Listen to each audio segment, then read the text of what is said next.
Outsmart Imposter Syndrome, Chapter 1, The Reality of Imposter Syndrome. "It doesn't make sense," blurted James, his forehead creased in frustration. "I know that I'm doing well. I have plenty of proof, so why am I on edge? I even doubt my decisions now. I'm waking up at night, convinced someone's going to catch me out tomorrow and that they'll fire me for being a Peter." I nodded at his sideways reference to the Peter principle, that people get promoted to the level of incompetence. But James wasn't incompetent. Far from it. He was Chief Information Officer for a multinational online services company with 3 years of outstanding performance reviews behind him, as well as industry awards and press articles full of praise for his innovation and leadership.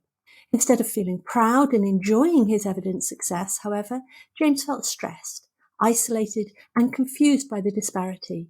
He felt like he was fooling everyone and that it was only a matter of time before he got caught. This definitely sounded like imposter syndrome, an apparent loss of confidence that strikes successful professionals and entrepreneurs, causing you to feel a fraud when you're not. "Who have you told about this?" I asked mildly. "Just you," he replied. "I haven't even told my wife." Keeping your feelings and concerns a secret is a common behavior pattern with imposter syndrome. Of course, you're worried that if anyone were to find out that you are the fraud you believe yourself to be, then the consequences would be dire. The secrecy is a trap. You don't tell anyone because you think that only you feel this way and that maybe you don't really belong in your career, profession, role, etc. However, if everyone keeps their imposter feelings a secret, then everyone thinks it's just them. This can lead to a lot of stress, isolation, and a deep sense of not belonging. "What if I told you that 7 out of 10 high achievers experience imposter syndrome at some point in their careers?" I said. James looked skeptical. "Surely I would have noticed that. My colleagues are an impressive bunch and everyone else seems to be doing so well." "Yes, that's because you're comparing how well they seem to be doing on the outside to how you're feeling on the inside," I pointed out. "It's an invalid comparison. Of course, if they keep their imposter syndrome a secret, just like you do, you wouldn't have seen it." "Do your colleagues praise you for your work and achievements?" "I do get recognition, but I think they're exaggerating. Or they want something," James said with a flicker of mistrust. "I've just been lucky, good timing, extra help, and a great team. Anyone could have done it, so I usually just change the subject." Here, James is deflecting the praise, not because he's being modest or humble, but because he genuinely believes that anyone could have achieved what he has. "And have you been thinking about getting more qualifications recently?" I asked. "Yes, I have," he said, surprised. "There's another program at the business school where I earned my MBA. My wife's been teasing me about having so many letters after my name." Another self-judgment with imposter syndrome is wanting more of something to counter the feeling of not being good enough. For example, you think that you don't have enough qualifications, money, companies, or material possessions, even when you have a lot. No matter how much you attain, there is a continued desire for more, as if having more could prove to you that you're not a fraud. One clue to this imposter behavior is that when you get stressed, your solution is to get another qualification. James jumped up and started pacing, clearly annoyed with himself for seeing no viable solution to his problem. "Is the conclusion you make," I said, watching James slowly sit down again, "that it must be you? That maybe there's something wrong with you? Maybe you're not good enough?" James just nodded, looking glum. "Does this sound a bit like you?"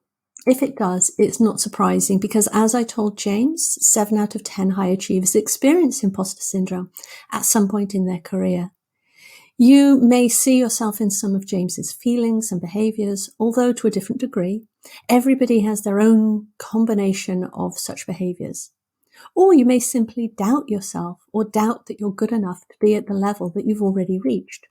A key problem of imposter syndrome is the confusion that it causes. Logically and intellectually, you know that you're competent. You are successful, having had promotions, great reviews, or even awards. But internally, you don't feel like a success. All you notice is how much of a struggle your work life is. This contrast between your outward success and your internal feelings is a puzzle for your mind. Your mind doesn't like puzzles, uncertainty, but it does like solving them.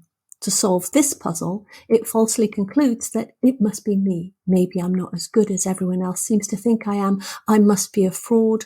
I hope they don't find out. Unfortunately, this reinforces the negative imposter syndrome thinking and drives a continuous cycle of these symptoms.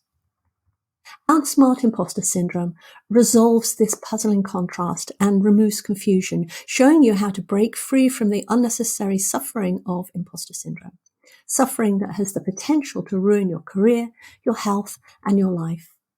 Now we'll look at the reality of imposter syndrome, its symptoms, who gets it, and the impact it can have. What is imposter syndrome? Imposter syndrome is not technically a syndrome as defined by medical professionals. It doesn't appear in the Diagnostic and Statistical Manual of Mental Disorders, and a doctor or psychologist will not diagnose you with it. This is why some professionals say imposter syndrome doesn't exist, as it's not an official medical syndrome. However, the experience of imposter syndrome is very real. When doctors Pauline Clance and Suzanne Imes first identified it as an observed pattern of thought and behavior in 1978, they called it the imposter phenomenon. I suspect people started calling it imposter syndrome because it's a catchier name and syndrome is easier to pronounce. The term has stuck, and imposter syndrome it is. However, it is reassuring that imposter syndrome does not require medication, surgery, or psychotherapy. You are not in any way defective or broken, which is something people sometimes fear. Indeed, while psychotherapy takes people from mental dysfunctioning to normal functioning, imposter syndrome is normal functioning, albeit leaning into more negative emotions than positive, and no therapy is required. We first need to define imposter syndrome. Imposter syndrome is self-doubt, the secret feeling of being a fraud when you're not, and the fear of being found out. With imposter syndrome, you assume that you fooled everyone into thinking you're better than you are. It holds you back from achieving what you're truly capable of and from enjoying the satisfaction of your success. When you resolve the confusion, understand what's going on, and know what you can do about it, then you will find a greater sense of peace. Who gets imposter syndrome? Even though 30% of people report not having imposter syndrome, it doesn't mean that they don't have it. Most of that 30% have found ways to manage the symptoms well without being aware that they do so. Others are unobservant, and some flat out deny that they have any problems because to acknowledge this would feel like a failure in itself. Finally, 4% of high achievers in business show sociopathic/psychopathic behavioral and thinking patterns, which means their brains don't recognize fear in the way healthy brains would. This suggests that the percentage of people struck by imposter syndrome is likely much higher than 70%. Hopefully this figure will reassure you that it's not just you. The issue of gender and imposter syndrome surfaces regularly too. The first research into the phenomenon by Clance and Imes focused on female graduate students. Many studies after that seem to confirm that women experience it more than men, suggesting imposter syndrome was mainly a women's problem. But in 1997, the methods used in these studies were re-examined. Was there an unidentified social bias going on? The answer is yes. The surveys had not been 100% anonymous. When Dr. Sharon Fried-Buchalter repeated the surveys, this time keeping them completely anonymous, she found that men experience imposter syndrome in the same numbers as women. The social bias captured in previous studies was that men are traditionally discouraged from revealing a perceived weakness, and many did not feel comfortable doing so unless the survey was completely anonymous. This mistaken gender difference is damaging to everyone. It wrongly implies that women are inherently flawed, or it makes them think they are, which feeds into the imposter feeling. Thinking of it as a women's issue causes these men who experience imposter syndrome to feel even more isolated, that they too are intrinsically flawed and don't belong.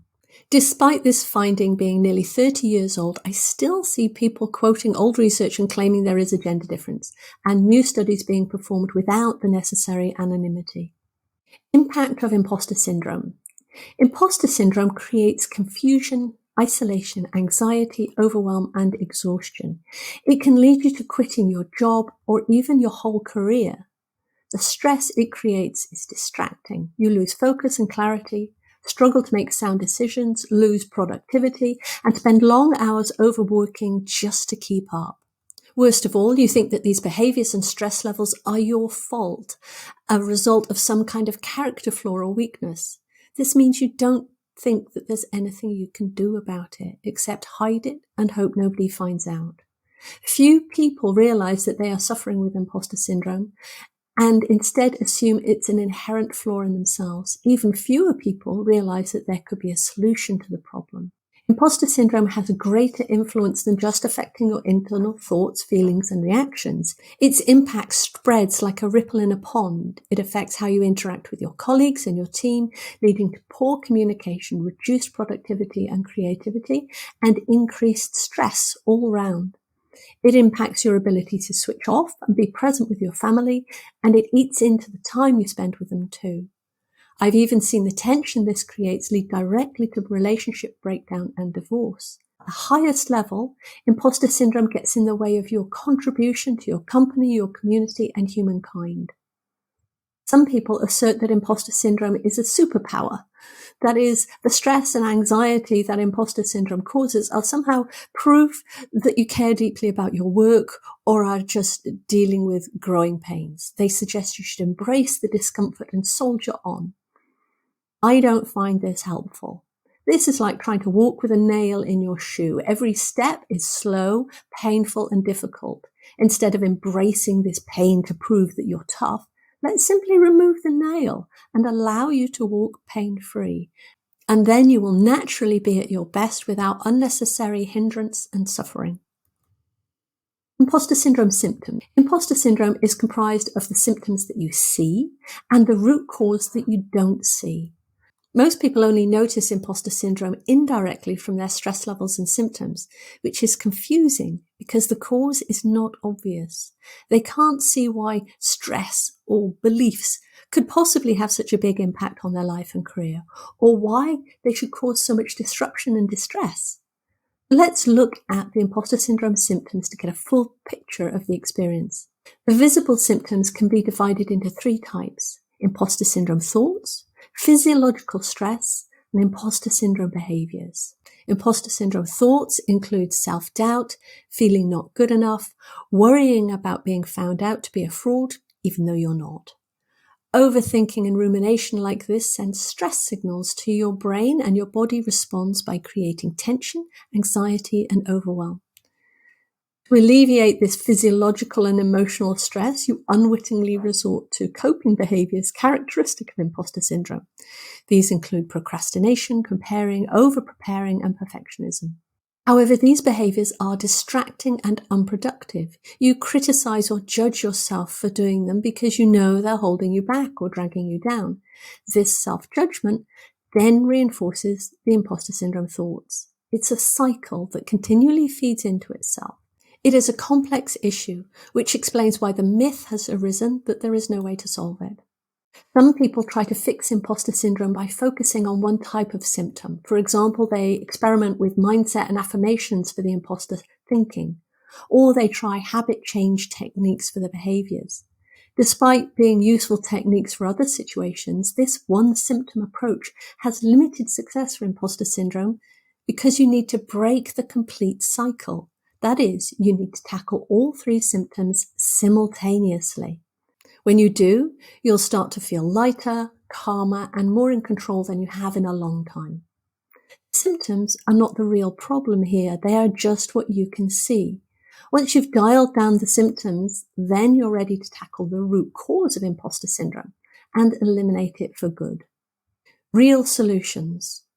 With imposter syndrome, you know intellectually that you're capable and competent, but at the same time, you have a sneaking suspicion that you're not quite good enough. You ignore the evidence of your successes because they never seem to prove to yourself that you are good enough. Holding these 2 opposing views at the same time is confusing. As a logical, rational person, you try to figure out why you don't believe in yourself, but addressing this confusion at the level of conscious thought won't work Because it's not an intellectual issue. There are emotional and physiological factors of which you may not be aware. To outsmart imposter syndrome, we need to calm the symptoms and then remove the root cause. We start with how to calm the physiological stress symptoms that affect the nervous system. Ready?